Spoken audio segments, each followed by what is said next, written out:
Hey guys, welcome back to my channel. For those who are new, my name is Esther and I am crazy about DIY. So for this video we're doing something different. We are not doing a DIY, but I just wanted to show you guys my top 5 essentials for any DIY project. These are just basically the few things that I feel like if you buy these 5 things, then you are ready to start off on any DIY that I throw at you or that you research and are able to do on your own. So these are not the end all be all. Of course, there are so many more things that you can use for a DIY, but these are just the ones that I feel like if you have them, then you can tackle most DIYs. So yeah, to start off, I am going to start with a very simple item, which is just the scissors. I have used a scissors in every single video. Maybe not every single video, but in most of my videos, because it's just a basic staple. As long as you have something to cut your DIY with, then you're all good. And for me, I just prefer scissors. You can use a knife, you can use blades, but I just feel like scissors are easier to use and they are cheap as well, so you're not really breaking the bank. For example, you can get them at any local shop, not even local supermarket, local shop. Like for me, my shop starts at around 50 bob, so these were 80 shillings. I think so, I'm not quite sure. But yeah, that's just to show you that you are not breaking the bank. You're not going too far out of your way to get them. And I feel like they're just needed in any DIY. So an advice that I can give you that I don't really follow myself, which I should start following, which I will start following, is when you buy a pair of scissors, use it for just one thing. For example, this pair, I should be using it for just cutting one type of thing. For example, just paper. If I decide that on day one I bought these scissors to cut paper, then it should be that way until the end of its lifespan, because that way your scissors last longer. For me, I have misused my scissors.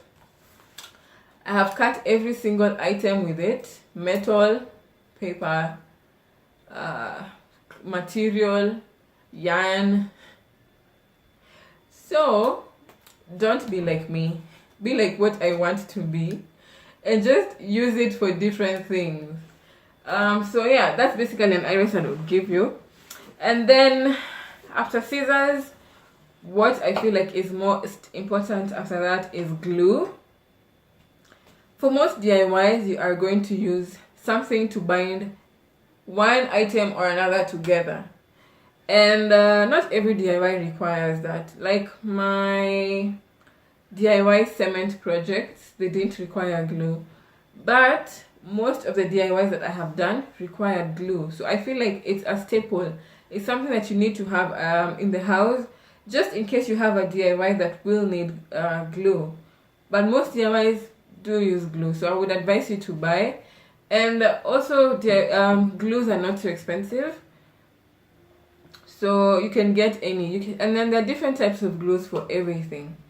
There's super glue, which you can get anywhere, that is really cheap, 35 shillings, and that is multi-purpose. So super glue would be a good place to start.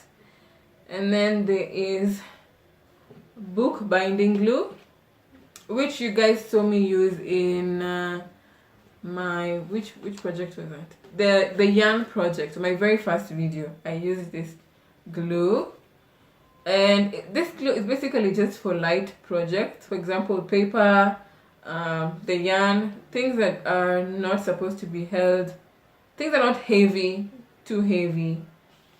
Yeah, so this is a good glue for that. And then there is my glue gun, which if you guys have seen in my past few videos, I haven't used as much. That's because your glue gun also has limitations. For example, on plastic, the glue sticks are almost sort of also plastic, so plastic on plastic doesn't work. And so this is just the glue gun, which uses glue sticks, You can get them these days in very many places, but I bought mine on Jumia. They were having an offer at the moment, and it wasn't, no, it wasn't Jumia, sorry, it was Kilimall. Kilimall at that point had an offer, and yeah, so you can get this at Kilimall or Jumia, or just in town. Then I have my multi-purpose glue that I have been using of late everywhere. So you guys have seen this in most of my latest videos, but because I feel like at the moment it is my favorite glue. It holds together everything from paper to plastic, and yeah, so it's like just a bigger size of super glue with a thicker consistency. And then there is this that I showed you in my last video, the vlog. I haven't used it, but I have seen people use it as glue, as a binder. Let me not say glue, as a binder. So I haven't used it yet, but when I use it, I think I'll do a video on using this, trying it out, and so that you guys can see if it is worth it, because this was $250 or $280, and that is a good price for this size. And this was $180. This was $200 at was it $250 also, I think. The glue gun was $1,400 because it came with 30 glue sticks, so that was a good deal. And yeah, so I just feel like you just need some glue to hold together your life. And then the next item would be some sort of string or yarn. So I have yarn here, and I have the normal kawaida string, which you guys haven't seen me use it, but I just feel like you need some string or yarn or rope or what are they called, twine, in your life, because a lot of DIYs also need this kind of thing. And you guys have seen me using even the normal hanging lines rope, the ones that us Kenyans use for hanging lines. In my hanging shelves, the DIY hanging shelves, I use the clothesline rope. And so it just goes to show you that you can use different types of rope for your project. You don't have to stick to one type of thing. Just find the thing that you feel will work for you best. I would advise you to start with maybe twine. Twine, I feel, is multi-purpose, and yes, it's a good place to start. So that is item number 3. Item number 4 is tape. Item number 4 is tape. I feel like these are also important. Stellar tape, masking tape, electrical tape, painter's tape, washi tape, tape. I don't know what other tape there is, but there are so many kinds of tape out there. Maybe I just haven't explored them yet. And at the moment, I could only find my electrical tape, which I have been using a lot in my videos because I feel like it helps. It's almost kind of, it shouldn't be called electrical tape because it holds together everything. So yeah, this is what I have been using in most of my videos, and you can also see that I use it in my decorating video using electrical tape. So this is how it comes out, and I feel like it just has minimal damage to your wall compared to painting your wall, or especially as a renter. So yeah, you can head on to that video and see me talk more about electrical tape. And also not expensive. It was, I don't remember the price, so let me not lie, but less than 100 shillings. So cheap things. You're not breaking the bank here. Doing a DIY is actually supposed to be a cheaper option.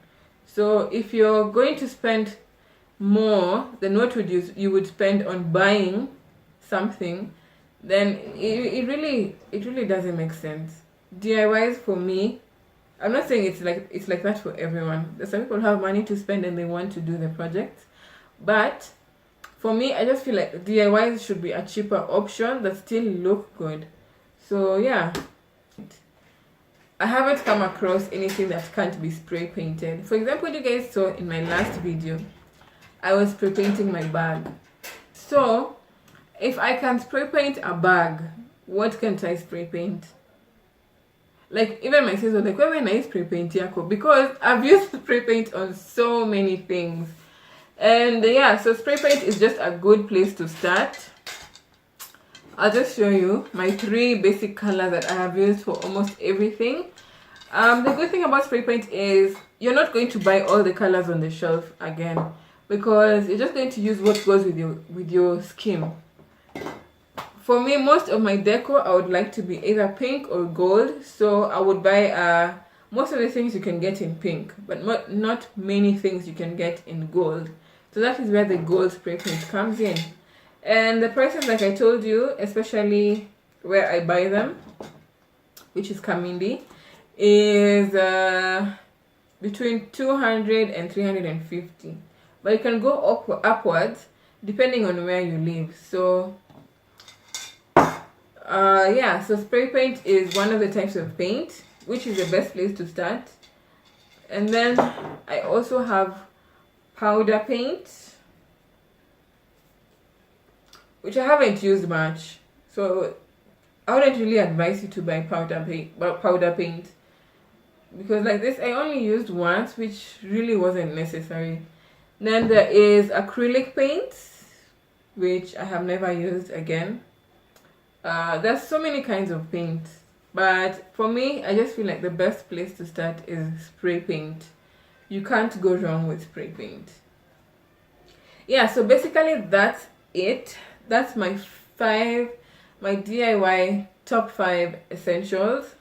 These are just the things that I feel personally that you require to start on a DIY. There are so many videos on DIY essentials, and every kind of person has different things. So I just feel like this is my top 5. Yeah, so just head on to a supermarket near you and buy these things so we can start DIYing together. And I hope you guys enjoyed this video. If you did, please give it a thumbs up. If you have any questions or any comments to give, I would appreciate if you left them in the comment section. And yeah, I know you guys all know someone who loves to DIY, so please share this video with them so that they can also start and we can grow this DIY family of ours. And if you haven't already, please subscribe. I would really appreciate that. And I hope you guys have a lovely day. That was it for today, so goodbye.